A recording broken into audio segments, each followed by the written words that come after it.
মমতা ব্যানার্জি তো নিজে ডক্টর, উনি তার এমপিদের বলতেন কি ওষুধ খাওয়া উচিত। উনি দেখতে পারেন। যারা কোনোদিন সরকারি হসপিটালে ঘুরে দেখেনি ওখানে মানুষের চিকিৎসা হয় কি পশুর চিকিৎসা হয়, আজকে সার্টিফিকেট নেওয়ার জন্য ওই হসপিটালে যেতে হচ্ছে। পুলিশকে দোষ দেওয়া হচ্ছে। আজকে পুলিশ যদি নগদাধীন হয়ে যায়, নিকম্মা হয়ে যায়, তার জন্য দায়ী কে? আমরা তো 15 বছর পুলিশের বিরুদ্ধে লড়ছি আর এই কমপ্লেন করেছি। আজকে পুলিশ খারাপ হয়ে গেল, আজকে ডাক্তার খারাপ হয়ে গেল, হসপিটাল খারাপ হয়ে গেল যখন সময় খারাপ হয়েছে। আজকে এইসব নাটক দেখতে হচ্ছে আমাদের। কিচ্ছু হয়নি। হিরো হতে গেছিলেন কেন? জীবনে যে মাটিতে পা ফেলেনি, হাওয়াতে নেতাগিরি করে বড় হয়েছেন। 22টা গাড়ির কনভয়, 100টা পুলিশ, এ তো আমরা ছোটবেলা থেকে দেখে এসেছি। কিসের জন্য, কিসের অধিকারী পেতেন? যখন আমার গাড়ি ভাঙতো, আমাদের কর্মীরা সুসাইড করতো, যখন পিটিয়ে মারা হতো আমাদের কর্মীদের, ওদের নেতারা কুণাল ঘোষ, ববি হাকিম স্টেটমেন্ট দিত কি জনরোষে বিজেপির লোকেদের মেরেছে। দেখুন জনরোষে কি বলে, কাকে বলে। আর যখন সুইসাইড করতো আমাদের কর্মীরা, বলছে বিজেপির লোকেরা হতাশায় সুইসাইড করছে।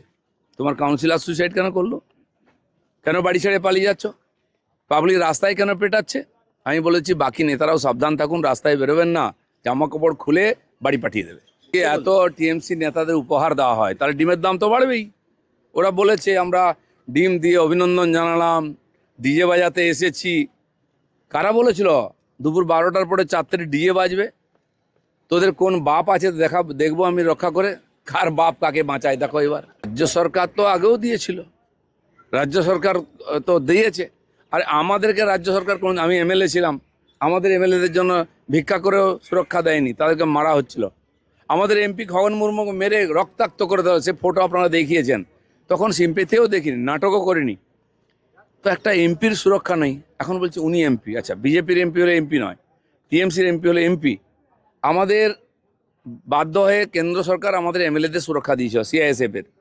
বিধানসভার মধ্যে সিআইএসএফকে ঢুকতে দেওয়া হতো না। 100-150 সুরক্ষা কর্মী তারা বাইরে রৌদ্রে দাঁড়িয়ে থাকতেন। সেদিন তো আমরা দেখেছি। আমি তো একটা কথাই বলবো, দেখ কেমন লাগে। 29